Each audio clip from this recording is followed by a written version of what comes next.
नमस्कार, मी दिनेश कांजी. आपण बघताय न्यूज डंका. सीमेवर सुरू असलेलं एक युद्ध सध्या थंडावलेलं आहे.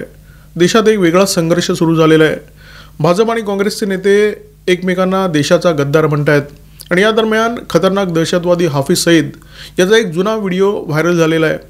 या व्हिडिओमध्ये काँग्रेसकडे बोट दाखवून हा हाफिज सईद म्हणतोय या देशामध्ये म्हणजे भारतामध्ये काही भले लोकसुद्धा आहेत. म्हणजे ज्या दहशतवादाने भारताच्या विरोधात युद्ध पुकारलेलं आहे त्याने जाहीरपणे सांगितलं आहे की या देशामध्ये कोण भला है आणि कोण वाईट है. अभी देखिए कांग्रेस में जो गुफ्तगू हुई है, कांग्रेस ने की है, बीजेपी से कहा है कि भाई आप पाकिस्तान पे इल्जामात मत दो, आप अपने घर को देखो. जो कुछ तुम कर रहे हो कश्मीर के अंदर, इतना जुल्म तुमने ढाया, उनके हुकूक तुमने गसब किए हैं, जो तुम कर रहे हो और पाकिस्तान की तरफ इल्जाम दे के तो आप इस मसले को हल तो नहीं कर सकते. तो मेरा ख्याल है कि वहाँ अच्छे लोग भी मौजूद हैं. हाफिज सईदचं काँग्रेसबद्दल हे जे प्रेम आहे ते अधिक गहिरं करण्याचं काम भारतामध्ये काँग्रेस नेते सातत्याने करतायत. सुप्रिया श्रीनेत असो किंवा विजय वडेट्टीवार, काळ काम वेगाचं गणित अत्यंत अचूकपणे समजलेला विजय वडेट्टीवार यांच्यासारखा अत्यंत दुर्मिळ बुद्धिमत्तेचा नेता काँग्रेसकडे आहे. दहशतवाद्यांना कोणत्या गोष्टीसाठी वेळ असतो आणि कोणत्या गोष्टीसाठी वेळ नसतो हे जर तुम्हाला ठाऊक नसेल तर तुम्ही विजय वडेट्टीवारांना जाऊन निश्चितपणे भेटा. दहशतवाद्यांना धर्म विचारायला वेळ नसतो हे त्यांनी विधान केलं होतं आणि नंतर आपण शेण खाल्लं हे लक्षात आल्यानंतर माफी मागून विजय वडेट्टीवार मोकळे झाले होते. त्यांचा मेंदू खरोखरच दुर्मिळ आहे. अशा प्रकारचा मेंदू जो त्यांच्यानंतरसुद्धा शतकोनुशतकं आपण जतन करून ठेवला पाहिजे, कारण यांचं ज्ञान अत्यंत अगाध आहे. यांना काळकाम वेगाचं गणित माहिती आहे आणि यांना संरक्षणविषयी प्रचंड माहिती आहे. अलीकडे त्याने एक ताजं विधान केलेलं आहे. ते असं म्हणाले की 15,000 रुपयाचं ड्रोन पाडण्याआधी भारताने 15 लाखांचं मिसाईल वापरलं. म्हणजे जे लष्करी तज्ज्ञांना कळत नाही ते सुद्धा विजय वडेट्टीवारांना कळतं. खरं तर ज्यावेळी हा संघर्ष सुरू होता तेव्हा लष्कराच्या तज्ज्ञांनी, आपल्या लष्कराच्या अधिकाऱ्यांनी विजय वडेट्टीवारांना सीमेवर घेऊन गेलं पाहिजे होतं, परंतु बहुधा ते तेव्हा कुठच्या तरी बिळात लपून बसले असतील. त्यामुळे ही संधी लष्कराच्या अधिकाऱ्यांना मिळाली नाही.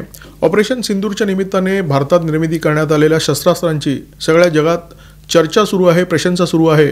परंतु भारतीय जवानांचा पराक्रम आणि भारताच्या लष्करी अधिकाऱ्यांचं युद्ध कौशल्य याची प्रशंसा जगाने पहिल्या आणि दुसऱ्या महायुद्धात सुद्धा केली होती. या दोन्ही महायुद्धामध्ये भारतीय जवानांनी आपल्या पराक्रमाची आणि भारताच्या लष्करी अधिकाऱ्यांनी आपल्या युद्ध कौशल्याची चुणूक सगळ्या जगाला दाखवली होती. त्यामुळे भारतीय सेनाधिकाऱ्यांवर इतकी वाईट वेळ निश्चितपणे आलेली नाही आहे की एखाद्या भुक्कड नेत्याने उठावं आणि त्यांना सल्ले द्यावेत.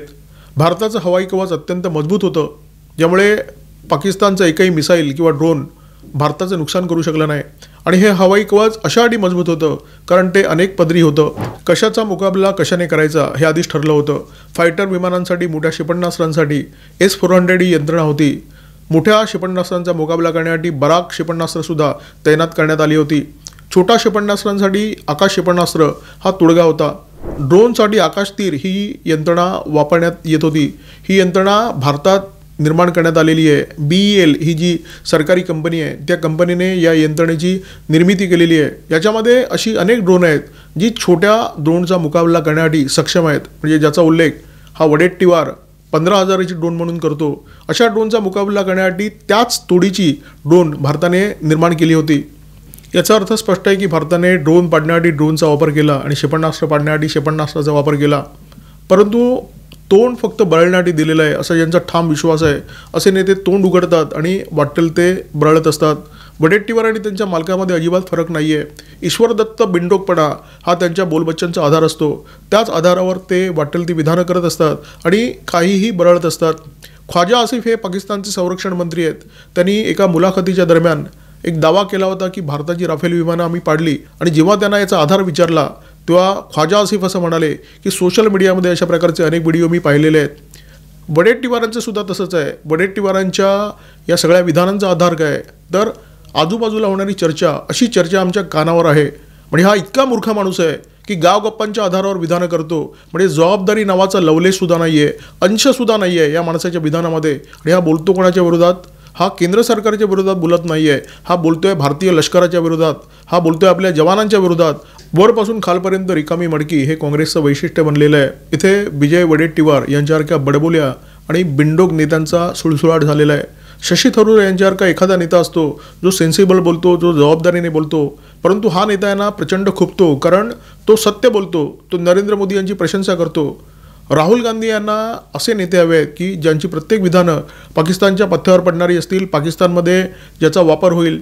आणि म्हणूनच हाफिज सईदसारखे जे खतरनाक दहशतवादी असतात त्यांना काँग्रेसबद्दल प्रचंड प्रेम वाटतं, काँग्रेसच्या नेत्यांबद्दल यांना प्रचंड उमाळा असतो.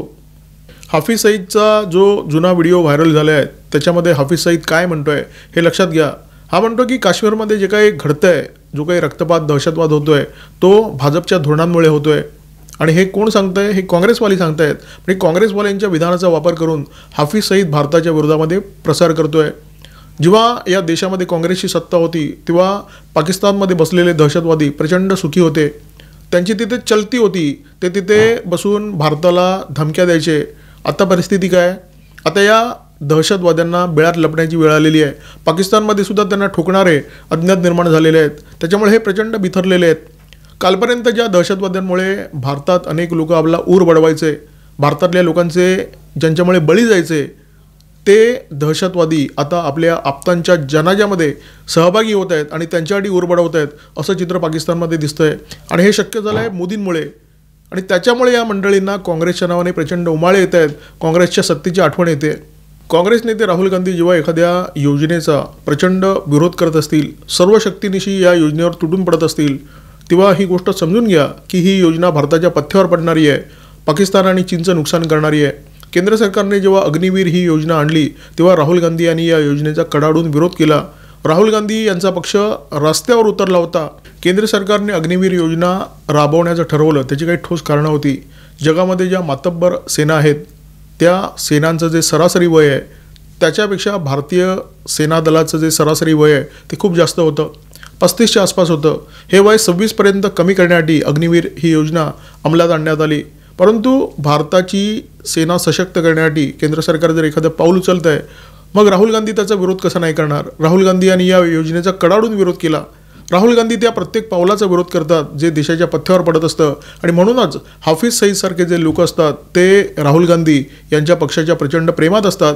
कारण त्यांना माहिती आहे जोपर्यंत हा पक्ष सत्तेवर आहे, जोपर्यंत या पक्षाकडे ताकद आहे, तोपर्यंत भारताची बर्बादी करण्यासाठी आपल्यासोबत एक भक्कम साथीदार आहे. हाफिज सईद म्हणूनच काँग्रेसच्या प्रेमात असतात.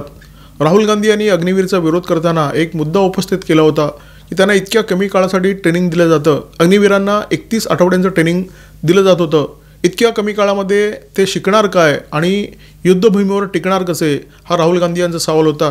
परंतु ऑपरेशन सिंदूरने राहुल गांधी यांना साफ खोटं ठरवलं. ऑपरेशन सिंदूरमध्ये 3000 अग्निवीरांचा सहभाग होता आणि यांनी अत्यंत महत्त्वाची कामगिरी बजावली. भारताचं जे हवाई कवच होतं ते हवाई कवच मजबूत करण्याचं काम याच अग्निवीरांनी केलं. आपली जी आकाशतीर प्रणाली होती ती यांनी सांभाळली, आपली रडार यंत्रणा यांनी सांभाळली. या युद्धामध्ये जर भारताला दणदणीत यश मिळालं असेल, त्या यशामध्ये अग्निवीरांचं सुद्धा मोठं योगदान आहे. आणि हीच बाब राहुल गांधी यांना खटकते. राफेल विमानांची चमकदार कामगिरी काँग्रेसला खटकते, अग्निवीरांची कामगिरी काँग्रेसला खटकते. आणि त्याच्याचमुळे नैराश्य आलेला काँग्रेस पक्ष आता केंद्र सरकारच्या विरोधात, भारताच्या लष्कराच्या विरोधात, सेनादलांच्या विरोधात आता आपल्या नेत्यांना मोकाट सोडतोय. भाजपच्या IT सेलने काँग्रेस नेते राहुल गांधी यांना पाकिस्तानी जनरलच्या वेशभूषेमध्ये दाखवल्यामुळे सध्या काँग्रेसवाल्यांचं पित्त प्रचंड खवळलेलं आहे. खरं तर याच्यामध्ये फार मोठी चूक नाही आहे.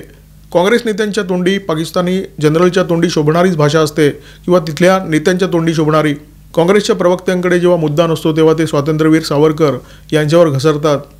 स्वातंत्र्यवीर सावरकर ब्रिटिशांचे एजंट होते, त्यांनी ब्रिटिशांकडे माफी मागितली होती आणि भारतीय स्वातंत्र्य लढ्याच्या विरोधात काम केलं होतं. या घासलेल्या आरोपांचा पुन्हा एकदा काँग्रेसच्या नेत्यांनी पुनरुच्चार केला. हे ऑपरेशन सिंदूर सुरू झाल्यानंतर काँग्रेसवाल्यांना दिवंगत पंतप्रधान इंदिरा गांधी यांच्या नावाने प्रचंड उचक्या लागल्या होत्या. त्यांना 1971च्या बांगलादेश युद्धाची वारंवार आठवण येत होती. परंतु त्याच इंदिरा गांधी यांनी स्वातंत्र्यवीर सावरकर आणि त्यांच्या देशासाठी असलेल्या योगदानाची मुक्तकंठाने प्रशंसा केलेली, हे मात्र हे काँग्रेस नेते विसरतात. मुंबईमध्ये जे स्वातंत्र्यवीर सावरकर भवन आहे त्या सावरकर भवनासाठी जो भूखंड दिला होता तो काँग्रेसच्या सरकारनेच दिला होता, हे सुद्धा ही नेते मंडळी विसरतात. काँग्रेसवाले स्वातंत्र्यवीर सावरकरांचा द्वेष करतात हे अत्यंत स्वाभाविक आहे. कारण ज्या पक्षाची प्रशंसा दहशतवादी हाफिज सईद करतो त्या पक्षाच्या नेत्यांना स्वातंत्र्यवीर सावरकर यांच्याबद्दल प्रेम कसं काय असू शकेल? ज्ञानी से ज्ञानी मिले, मिले नीच से नीच, पाणी से पाणी मिले, मिले कीच से कीच, हे त्रिकालाबाधित सत्य आहे. जो चिखल असतो त्याला चिखलाचंच आकर्षण असतं. काँग्रेस आणि पाकिस्तानची ही जी युती आहे ती अस्तित्वात आहे आणि त्याच्यामुळे काँग्रेस नेते मणिशंकर अय्यर हे पाकिस्तानकडे भीक मागायला गेले होते की मोदींना हटवण्यासाठी आमची मदत करा. म्हणजे इतकी ही युती उघड आहे. त्याच्यामुळे ही युती भविष्यामध्ये सुद्धा अधिक घट्ट होत जाणार आहे. पाकिस्तानचे नेते काँग्रेस नेत्यांच्या विधानांचा भारताच्या विरोधात वापर करणार आहेत आणि या विधानांमध्ये कुठेही खंड पडू नये ही मदत पुढेही सतत जात राहावी म्हणून सुप्रिया श्रीनेत किंवा विजय वडेट्टीवार यांच्यासारखे नेते अखंडपणे बरळत असतात, देशाच्या विरोधात बरळत असतात, देशाच्या सेनादलांच्या विरोधात बरळत असतात. विजय वडेट्टीवार यांच्यासारखे नेते निबर कातडीचे असतात, निर्लज्ज असतात, त्यांना लाज अजिबातच नसते. काही दिवसापूर्वी त्यांनी विधान केलं होतं की धर्म विचारायला दहशतवाद्यांना वेळ असतो का, आणि जेव्हा या विधानावरून खळबळ माजली तेव्हा त्यांनी माफी मागितली, विधान मागे घेतलं. म्हणजे 10 वेळा थुंकायचं आणि 10 वेळा चाटायचं ही विजय वडेट्टीवार यांच्यासारख्या नेत्यांची सवय असते. केंद्र सरकारने, राज्य सरकारने यांच्याबाबत एक नीती स्वीकारण्याची गरज आहे. जेव्हा तुम्ही रोजचं राजकारण करता, एकमेकांवर शेणगोळ्यांचा मारा करता तेव्हा ठीक आहे, परंतु जेव्हा तुम्ही लष्करावर बोलता तेव्हा ते सिद्ध करण्याची जबाबदारी तुमची असेल. बाप दाखवा नाहीतर श्राद्ध करा असं स्पष्ट धोरण सरकारने स्वीकारण्याची गरज आहे. विजय वडेट्टीवारांनी विधान केलेलं आहे की 15,000चं ड्रोन पाडण्यासाठी 15 लाखांचं क्षेपणास्त्र वापरलं. नंतर म्हणाले अशी चर्चा आहे. जे ते बोलले ते जर त्यांनी सिद्ध नाही केलं तर भर चौकात यांचं तोंड काळं केलं पाहिजे आणि यांना उठाबशा काढायला लावल्या पाहिजेत. तेव्हा किमान यांना नाही, यांच्या कुटुंबियांना तरी लाज वाटेल. तुकाराम महाराज अशाच लोकांसाठी बोललेले आहेत. तुका म्हणे ऐशा नरा मोजूनी माराव्या पैजारा मारूनच सरळ होतील, अशा प्रकारचे लोक आहेत. या व्हिडिओमध्ये तुर्तास इथेच थांबतो. या व्हिडिओमध्ये माझ्यासोबत होते cameraman Omkar Bhagwat, video editor Vaishnav Dubale. Video जर आवडला असेल तर लाईक करा, शेअर करा, कॉमेंट बॉक्समध्ये व्यक्त व्हा. कॉमेंट बॉक्समध्ये विजय वडेट्टीवारांबद्दल तुम्हाला काय वाटतं हे स्पष्टपणे नोंदवा. सबस्क्राईब करा न्यूज डंका आणि बेल आयकॉन दाबायला विसरू नका. नमस्कार आणि धन्यवाद.